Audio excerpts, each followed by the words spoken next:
Une découverte archéologique d'une rareté et d'une importance exceptionnelle a été mise au jour à Jérusalem. Depuis des siècles, le mont du Temple se dresse au carrefour du ciel et de la terre. Un lieu où les croyances s'entrechoquent, où les empires s'effondrent et où le mystère persiste. Le mont du Temple s'est depuis longtemps considéré comme une porte vers le ciel. La légende raconte que lors d'une nuit de repos, le patriarche Jacob déposa des pierres à même le sol et y aperçut une échelle montant vers les cieux. Sous ces pierres ancestrales se cache une histoire que le monde n'aurait jamais dû connaître. Mais aujourd'hui, grâce à des technologies de pointe qui scrutent les profondeurs du sol sacré de Jérusalem, la science commence à lever le voile. Ces découvertes pourraient bouleverser toutes nos certitudes. Il est temps pour vous de le constater par vous-même. La colline que personne n'ose fouler. Imaginez une plateforme de pierre d'environ 14 hectares de large, soit la superficie de 35 terrains de football, nichée au cœur de la vieille ville de Jérusalem. Sur cette plateforme se dressent deux monuments mondialement connus, la mosquée Gayala et le dôme du rocher, coiffé d'un dôme doré éclatant.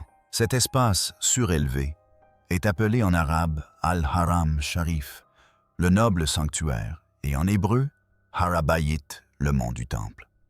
Lors des grandes prières, les musulmans peuvent rassembler des centaines de milliers de fidèles dans ces cours ouvertes. Pour eux, c'est le troisième lieu saint au monde. Pour les Juifs, c'est le lieu le plus saint. Et pour de nombreux chrétiens, c'est également un lieu sacré. Pour les Juifs, c'est l'endroit où se dressait autrefois le premier temple, souvent appelé Temple de Salomon dans l'ancien Israël. Plus tard, après la destruction de ce premier temple, le second fut érigé presque au même emplacement.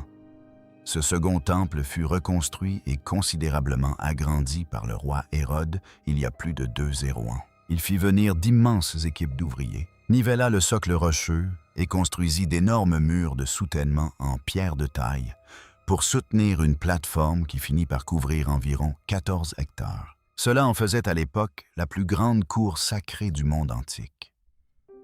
Ce temple n'était pas une simple synagogue. Il était le centre du culte des sacrifices, de la loi et de l'identité nationale juive.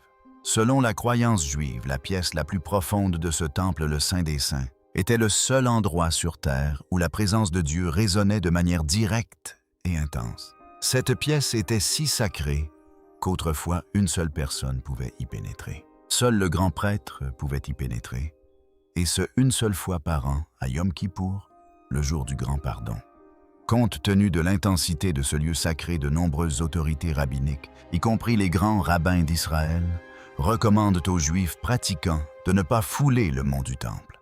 L'emplacement exact de ce lieu saint demeure inconnu. Si vous vous trouvez au mauvais endroit dans un état spirituel inapproprié, vous risquez de fouler le lieu le plus sacré du judaïsme sans avoir accompli les rituels de pureté requis. La pureté rituelle désigne ici un état de pureté spirituelle que la loi juive classique n'acquiert qu'après certaines étapes, notamment des rituels aujourd'hui impossibles à pratiquer, comme la purification spécifique par les cendres d'un hère rouge. Pour les musulmans, ce même lieu est Al-Aqsa, la mosquée la plus éloignée, l'endroit où, selon la tradition, le prophète Mahomet aurait été conduit lors d'un voyage nocturne avant d'être élevé au ciel. Le récit du voyage nocturne, tel qu'il est relaté dans la tradition islamique, explique pourquoi ce lieu est considéré juste après la Mecque et Médine, comme l'un des 3 plus grands lieux saints de l'islam. Le dôme du rocher, construit à la fin du VIe siècle, s'élève au-dessus de la pierre de fondation. Un rocher que les musulmans associent à la création elle-même et à l'ascension du prophète. La mosquée Al-Aqsa, coiffée d'un dôme gris situé à l'extrémité sud de l'esplanade, est l'une des plus anciennes mosquées encore en activité au monde. Cette place n'est pas seulement un lieu de culte, elle est aussi un élément fondamental de l'identité et de la fierté palestinienne. Les chrétiens s'attardent également sur ce point. Le second temple, celui-là même qu'Hérode a agrandi, est le temple où Jésus a été présenté comme enfant, où il a ensuite enseigné aux foules et où il a confronté les changeurs de monnaie.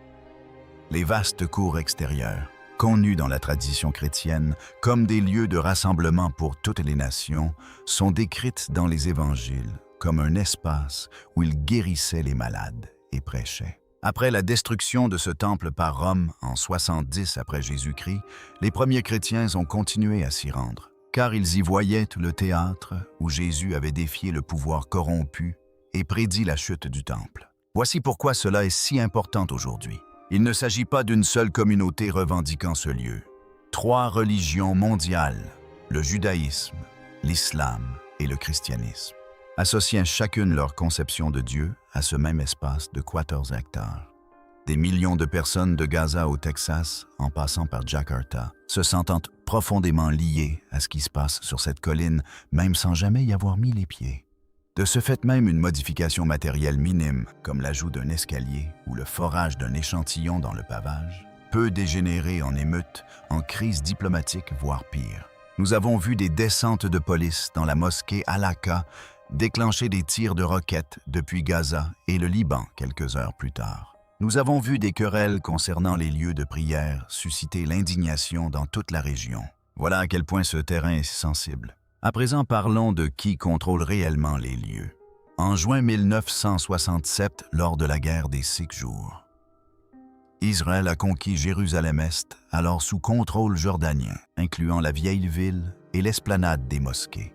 Les troupes israéliennes se sont retrouvées soudainement sur le mont du Temple, le Haram al-Sharif, pour la première fois dans l'histoire moderne d'Israël. Mais presque immédiatement après les combats, le ministre israélien de la Défense, Moshe Dayan, a pris une décision qui a déterminé tout ce qui s'est passé par la suite. Dayan a ordonné que le contrôle religieux musulman au sommet de la plateforme reste entre les mains des musulmans. La gestion quotidienne des mosquées ne serait pas confiée à Israël, mais à une fondation islamique appelée Waqf. Historiquement rattachée à la Jordanie, la Waqf revendique la garde du complexe, ce qui signifie qu'elle gère le nettoyage, les réparations, les autorisations de prière et les travaux autorisés sous les dômes. Pour la WAF, l'ensemble de l'esplanade de 14 hectares. Hectare est un lieu sacré, et pas seulement les bâtiments. En arabe, Al-Haram al-Sharif est considéré comme un immense sanctuaire. Ainsi, si une personne extérieure à la Waqf se présente avec des foreuses ou des capteurs de sol, la Waqf n'a pas connaissance de ces recherches. Ils voient seulement quelqu'un d'autre tenter de s'immiscer dans leur mosquée et de contester leur tutelle. Israël, en revanche, contrôle la sécurité extérieure. La police israélienne et la police des frontières décident qui peut franchir les portes et à quel moment. Si les tensions sont vives, notamment pendant des fêtes sensibles comme le Ramadan pour les musulmans ou Tisha B'Av pour les Juifs, les forces israéliennes peuvent limiter le nombre de fidèles venant de Cisjordanie occupée. Elles peuvent également escorter les visiteurs juifs à travers l'enceinte sous haute surveillance. Une autre règle est inhérente à ce statu quo. Les Juifs et autres non-musulmans peuvent visiter la plateforme à certaines heures, mais la prière publique des non-musulmans au sommet du mont est officiellement interdite. Les dirigeants israéliens affirment tant que cette interdiction vise à éviter que la situation ne dégénère en guerre de religion. Le mur occidental, situé juste en contrebas du mont, s'est présenté comme le principal lieu de prière juif, tandis que le mont lui-même reste un lieu de culte musulman. On comprend donc pourquoi l'archéologie ici est aussi délicate que de manipuler une bombe. Sur la plupart des sites antiques, les fouilles sont une science.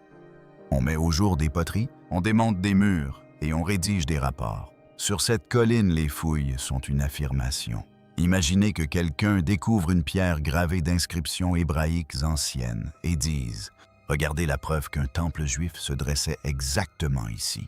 Du point de vue des nationalistes juifs et israéliens, cette pierre pourrait servir à dire « Ceci. Cette terre nous appartenait il y a 301 ans ». Du point de vue musulman et palestinien, ces fouilles pourraient apparaître comme une tentative d'effacer un sanctuaire islamique qui se dresse sur cette plateforme depuis la fin du VIe siècle et qui est lié au voyage nocturne du prophète. En tenant compte de tous ces éléments, on aboutit à la réalité suivante. Le mont du Temple est de fait une zone interdite aux fouilles.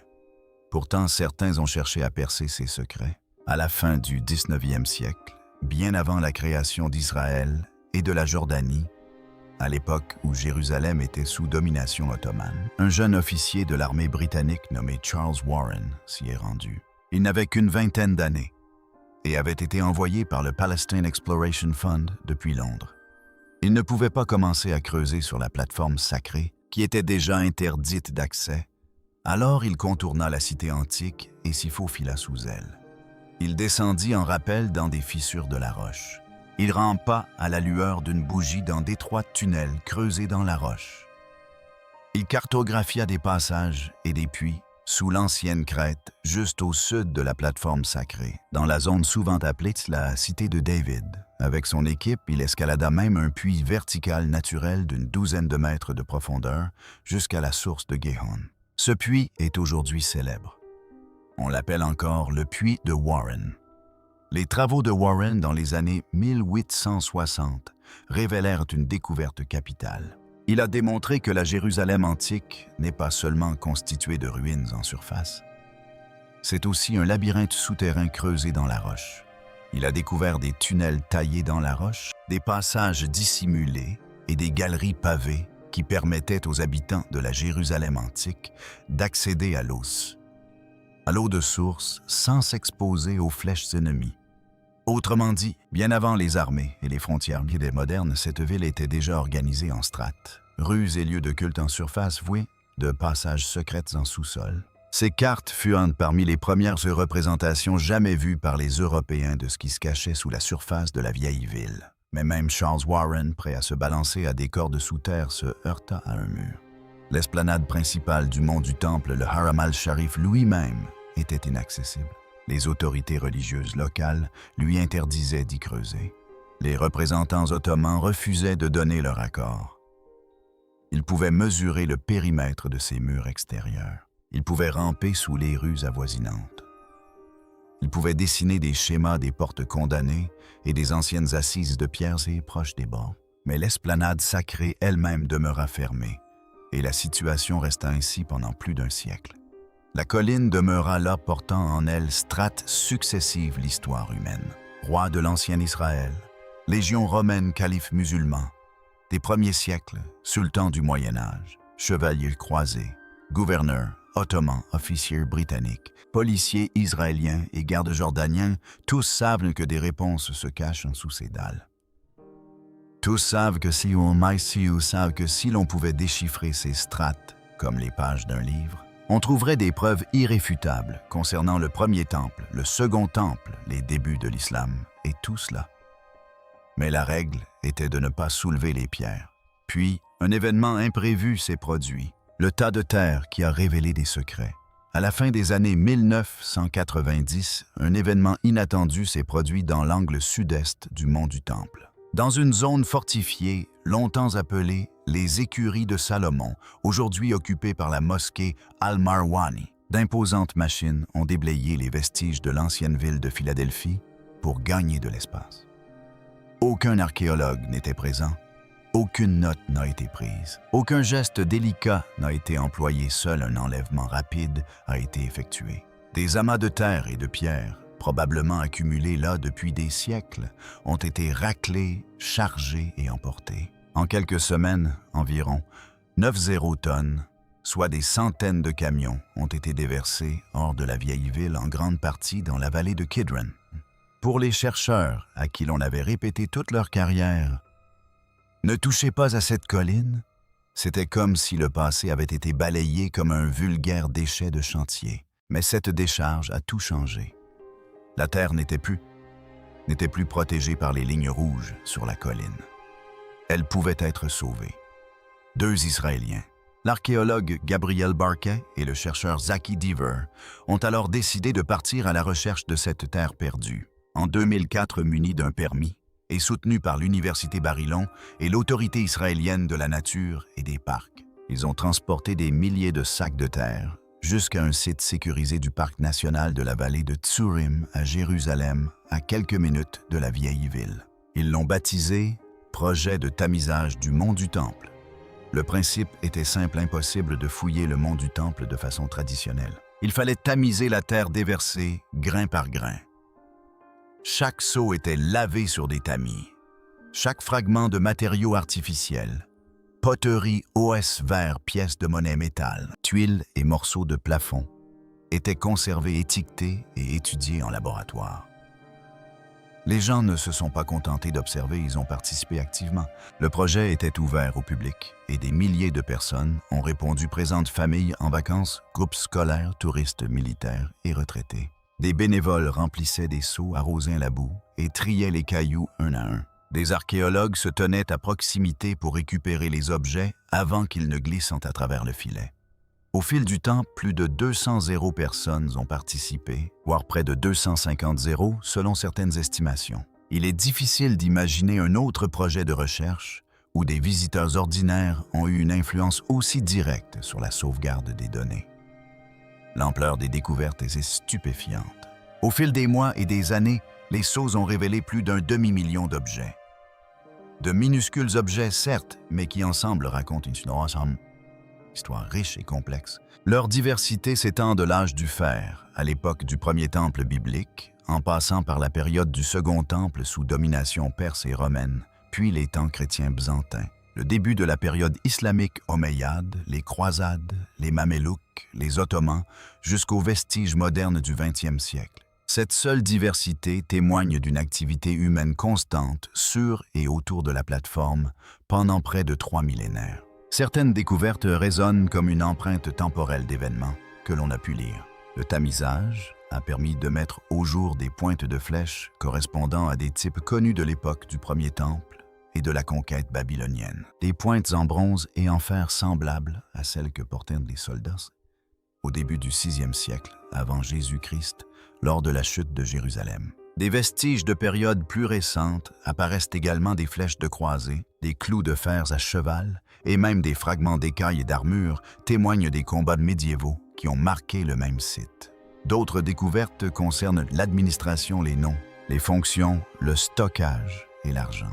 Le projet a ainsi révélé des empreintes de sceaux en argile appelées « boula ».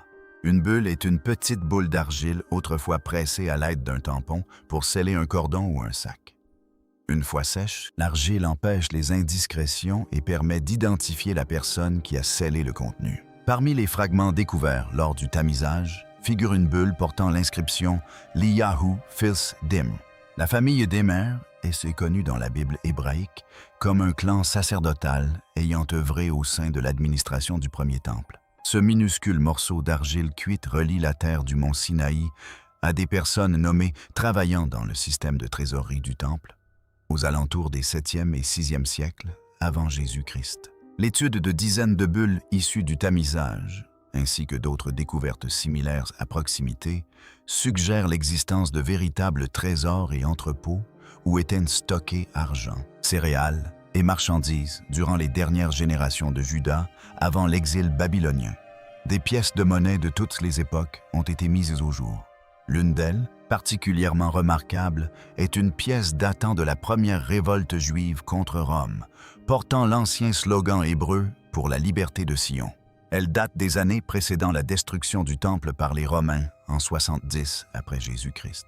Découvrir cette inscription dans les décombres du mont, et c'est comme entendre une voix résonner à travers 201.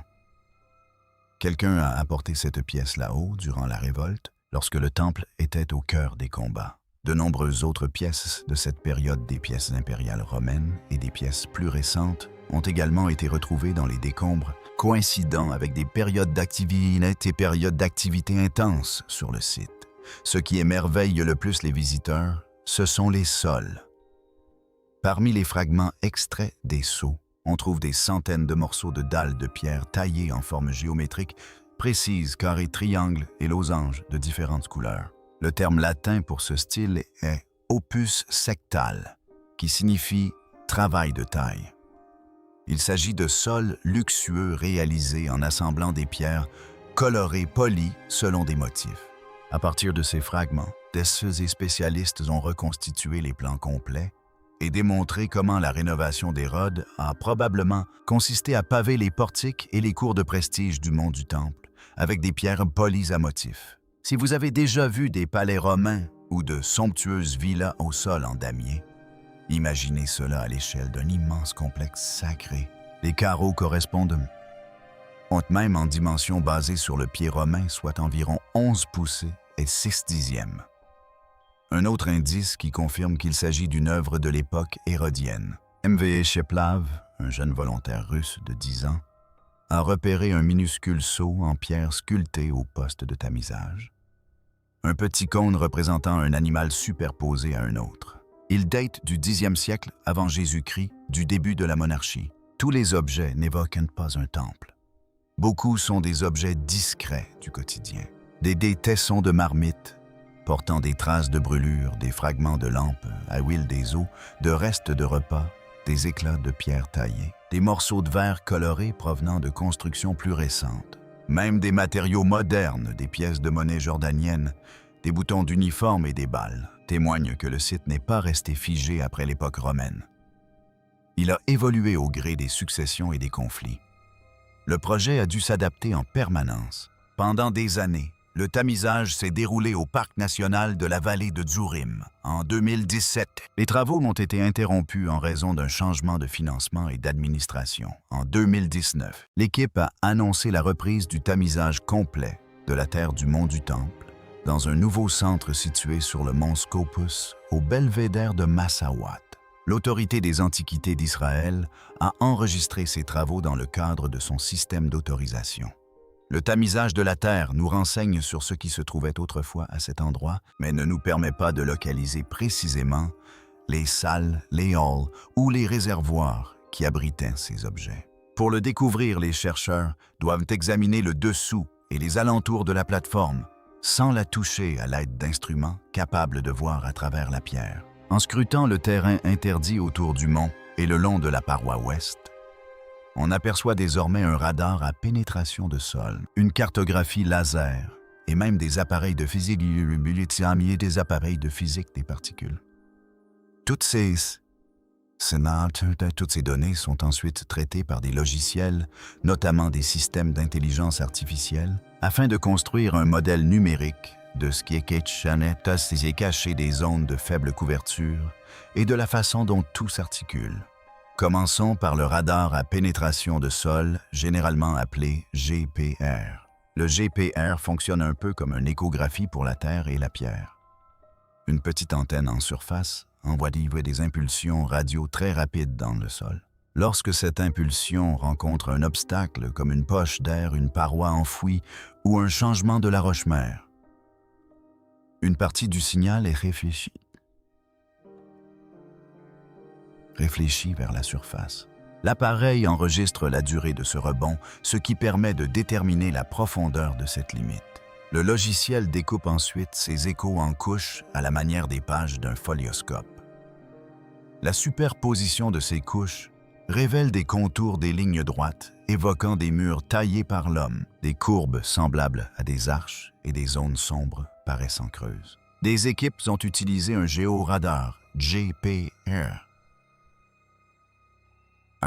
sur toute la portion exposée du mur occidental et à l'intérieur des tunnels qui se prolongent au-delà de l'esplanade des mosquées. Le mur occidental que l'on voit généralement en photo ne mesure qu'une soixantaine de mètres. L'intégralité du mur antique s'étend sur environ 500 mètres sous la vieille ville actuelle, la majeure partie étant enfouie sous des constructions plus récentes. Il est évidemment impossible de forer des blocs de calcaire vieux de 201 devant lesquels les fidèles prient. Le radar est donc le seul moyen d'explorer ce qui se cache derrière. Le travail des équipes de conservation est méthodique. Des passages successifs de radar le long des assises de pierre permettent de repérer les endroits où le signal est plus faible, signe potentiel d'une fissure ou d'un interstice derrière la pierre, et ceux où il rebondit comme un miroir indiquant la présence d'un élément de soutien solide. Lors d'une campagne de cartographie publiée sur la partie sud du mur, les chercheurs ont recensé 577 pierres individuelles et mesuré leur agencement. Cette section sud mesure à elle seule environ 63 mètres de long et entre 17 et 29 mètres de haut. Pourquoi s'attarder sur de minuscules variations dans des blocs aussi imposants? Parce que ces blocs sont anciens et subissent l'érosion de manière inégale. Le mur ouest est construit à partir d'énormes blocs de calcaire. Certains datent du règne d'Hérode le Grand au 1er siècle avant Jésus-Christ. La fragilité de certaines pierres, notamment la taille des cristaux qui les composent, explique leur usure et leur fissuration plus rapide. Des chercheurs ont réalisé des scans laser tridimensionnels ultra détaillés du mur, puis ont testé en laboratoire des échantillons de calcaire provenant d'anciennes carrières. Ils ont constaté que le calcaire à grains fins s'effrite près de 100 fois plus vite que celui à grains grossiers. C'est un point crucial. Si un bloc commence à se détacher, ce n'est pas seulement la surface qui est touchée, c'est le risque d'une réaction en chaîne dans un mur sous lequel des personnes se tiennent quotidiennement. Ainsi, les données radar, combinées aux scans laser, indiquant aux ingénieurs les points faibles et les zones à traiter pour ralentir la dégradation avant qu'un bloc ne se détache. Après chaque campagne radar, les échos bruts sont alarmants. Elles ressemblent à des traînées irrégulières. C'est là que les ordinateurs interviennent. Les équipes comparent ces traînées aux mesures antérieures, aux relevés topographiques précédents et aux nouveaux scans laser pour reconstituer des coupes transversales derrière le mur. En superposant les différentes coupes, on commence à distinguer des formes répétitives de longs plans droits qui font office de murs de soutènement enterrés ou des découpes courbes qui évoquent le dos des arches. On peut également repérer des cavités vides qui pourraient correspondre à un espace d'air ou à une ancienne ouverture scellée ultérieurement. Imaginez maintenant ce qui se passe une fois que vous quittez la place et que vous vous déplacez sous le niveau de la rue actuelle. Au nord de l'espace de prière visible, un long réseau de tunnels longe la partie cachée du mur ouest. Il suit le prolongement enfoui de ce même imposant mur de soutènement. Archéologues et ingénieurs en structure ont cartographié ces passages souterrains grâce à la numérisation laser haute résolution et à la photogrammétrie. La numérisation laser, parfois appelée balayage laser terrestre ou LIDAR, consiste à installer un trépied, à émettre des millions de points laser par seconde et à enregistrer précisément le temps de retour de chaque point.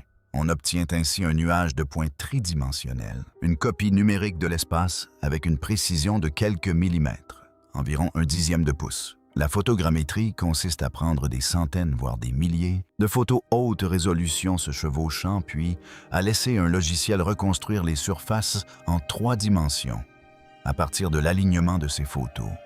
Pourquoi un tel niveau de détail? Parce qu'il ne s'agit pas d'une pièce de musée. Ces tunnels se trouvent directement sous les maisons, les rues, les lieux de prière et les cours de la vieille ville. Ils sont exposés à l'humidité, à la chaleur, aux infiltrations d'eau hivernale et même aux légères secousses sismiques. Un déplacement imperceptible à l'œil nu comme celui d'un bloc de la largeur d'un ongle peut indiquer une accumulation de pression dans une voûte. Une légère fuite dans un coin peut indiquer la présence de cristaux de sel dans un joint susceptible de provoquer le décollement d'une face de pierre au fil du temps. Les équipes de conservation de la Western Wall Heritage Foundation tiennent désormais une sorte de fiche d'identification pour chaque bloc de la zone de prière, consignant les fissures, l'humidité et les réparations. Les numérisations 3D alimentent ce registre. Si une pierre se bombe ou commence à s'écailler, on le voit sur la maquette et non des années plus tard sur le terrain. Un autre outil apparaît maintenant sous les pentes, juste au sud de la plateforme. L'imagerie par muons cosmiques, aussi appelée muographie, utilise des particules subatomiques provenant constamment de l'espace. On peut les comparer à des électrons plus lourds. Les muons traversent dans la roche sans obstacle, mais ils ralentissent et sont absorbés par les blocs de pierre dense. En plaçant un détecteur sous terre et en comptant le nombre de muons arrivant sous différents angles, on peut déterminer les zones densément rocheuses et celles plus ouvertes. Autrement dit, il n'est pas possible de cartographier l'espace intérieur d'une colline sans la toucher. L'imagerie par muon a acquis une certaine notoriété il y a quelques années en Égypte. L'équipe de Scan Pyramids a utilisé des détecteurs de muons pour scanner la grande pyramide de Gizeh. Ils ont découvert un vide caché d'au moins 30 mètres de long au-dessus de la Grande Galerie, le premier espace interne confirmé dans cette pyramide depuis le 19e siècle. Ils ont ensuite découvert un couloir d'environ 9 mètres de long, 1 mètre de large et 1 mètre de haut, près de l'entrée principale de la pyramide, et y ont même glissé une minuscule caméra. Aujourd'hui, ce même type d'équipement physique est testé à Jérusalem. En 2024 et 2025, des équipes de physiciens et d'archéologues travaillant dans la zone connue sous le nom de Cité de David, l'ancienne Crète qui descend juste au sud du mont du Temple, ont installé des détecteurs de muons portables sous terre et ont commencé à compter les trajectoires des particules dans différentes directions. En suivant le nombre de muons qui ont traversé le couloir, ils ont pu dessiner un contour tridimensionnel des cavités souterraines et des couches de roches solides sous certaines des parties les plus anciennes de la ville. Ils l'ont fait dans l'un des endroits les plus sensibles politiquement au monde, sans même percer un seul centimètre de sol sacré. C'est un point crucial, car le radar peut avoir des difficultés lorsque la roche est très dense ou très profonde. Les muons, eux, n'en ont cure. Ils continuent leur course. L'imagerie muonique peut donc pénétrer plus profondément sous la colline qu'un radar classique. Tous ces balayages génèrent des quantités astronomiques de données brutes. Une seule session laser dans un tunnel étroit peut capturer des dizaines de millions de points de données.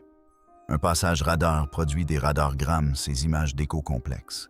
Un détecteur de muons enregistre les impacts de particules provenant de tous les angles pendant des semaines, voire des mois. Aucun être humain ne peut analyser cette masse de données et en tirer une conclusion pertinente. Les chercheurs se tournent donc vers l'intelligence artificielle. Des modèles d'apprentissage profond, notamment des systèmes de reconnaissance d'images, appelés réseaux neuronaux convolutifs, et des segmentateurs UNET, sont désormais entraînés à analyser des couples radars, à identifier les réflexions importantes correspondant à des structures artificielles et à filtrer les réflexions parasites provenant de racines de canalisation modernes ou de débris divers. L'intelligence artificielle permet également d'assembler différentes images. On peut lui fournir une carte laser moderne d'un tunnel, des profils radar réalisés à travers la paroi adjacente et d'anciens relevés topographiques remontant à plus d'un siècle, puis lui demander de les aligner en 3 dimensions. L'objectif est de créer un modèle unique de référence, indiquant les zones de soutien, les zones d'air et les zones de contrainte. De plus, les équipes de conservation peuvent saisir des notes sur l'état actuel de chaque bloc fissure, taux d'humidité et efflorescence saline. Ainsi, le modèle numérique se transforme en un indicateur de santé en temps réel pour la pierre. Nous nous trouvons donc dans une situation inédite. Pour la première fois, la science peut observer le dessous et les alentours du mont du Temple sans le toucher. Nous savons désormais qu'il existe des murs droits, des assises de pierre empilées des formes d'arches, des passages sculptés et des cavités qui ne sont pas d'origine naturelle. Nous savons également quelles pierres du mur ouest exposées sont en bon état et lesquelles commencent à se dégrader, présentant des fissures capillaires et des boursouflures de sel. Merci de votre attention. Maintenant, regardez les vidéos qui apparaissent à l'écran pour découvrir d'autres histoires incroyables.